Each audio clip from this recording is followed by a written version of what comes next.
புதன் அதிகாலை கீர்த்தியும் புகழ்ச்சியும் தரும் ஜபம்.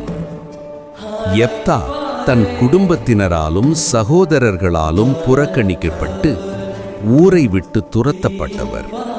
ஆனால் தேவன் அவரோடு இருந்தார். காலம் திரும்பிய போது அவரை துரத்தியவர்களே வந்து எங்கள் தலைவனாக இரு என்று கேட்டார்கள். இழந்த கௌரவம் மீண்டும் பல மடங்காக திரும்பிய ஒரு பெரிய சாட்சி இது. பரிசுத்த ஆவியானவரே, இந்த அதிகாலை வேளையில் உம்மை ஆராதிக்கிறேன். புறக்கணிக்கப்பட்ட யெப்தாவை ஒரு தேசத்தின் தலைவனாக உயர்த்திய உமது வல்லமைக்காக நன்றி.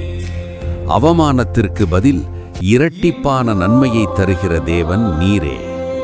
உமது மகிமையின் பிரசன்னம் இன்று என் இல்லத்தையும் என் வாழ்க்கையையும் ஆளுகை செய்யட்டும்.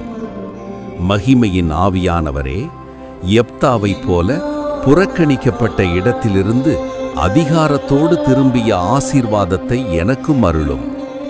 எனக்கு யாரும் இல்லை என்று நான் அழுத நாட்களையும் மனிதர்களால் ஒதுக்கப்பட்ட வேதனைகளையும் நீர் அறிவீர். என்னை நீர் கீர்த்தியும் புகழ்ச்சியுமாக வைப்பேன். செப்பனியா 3:20 என்ற உமது வாக்குத்தத்தத்தின்படி என் வாழ்வின் சிறையிருப்பை இன்று மாற்றுவீராக. சத்துருக்களால் திருடப்பட்ட அமைதி, பறிபோன உறவுகள், இழந்த வாய்ப்புகள் யாவற்றையும் இன்று எனக்கு திரும்பத் தந்து ஒரு பெரிய மாற்றத்தை செய்யும்படி வேண்டுகிறேன். வனாந்தரத்திலிருந்த யெப்தாவை வெற்றி வீரனாக மாற்றிய தேவனே, என் வாழ்வின் வறண்ட சூழ்நிலைகளையும் மாற்றுவீராக. என் சரீர பலவீனங்களையும் குடும்பத்தின் கடன் சுமைகளையும் நீக்கி என் பிள்ளைகளின் எதிர்காலத்தை உமது கரத்திலே பாதுகாப்பீராக. என் எதிரிகள் பார்க்கும் முன்பாகவே எனக்கு ஒரு புதிய ஆசீர்வாதத்தின் வாசலை திறப்பீராக.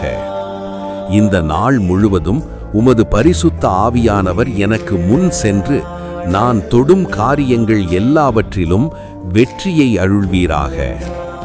இன்று மாலை நான் யெப்தாவைப் போல தேவன் எனக்கு கௌரவம் தந்தார் என்ற சாட்சியோடு உம்மை துதிக்க கிருபை செய்வீராக. ஆமேன்.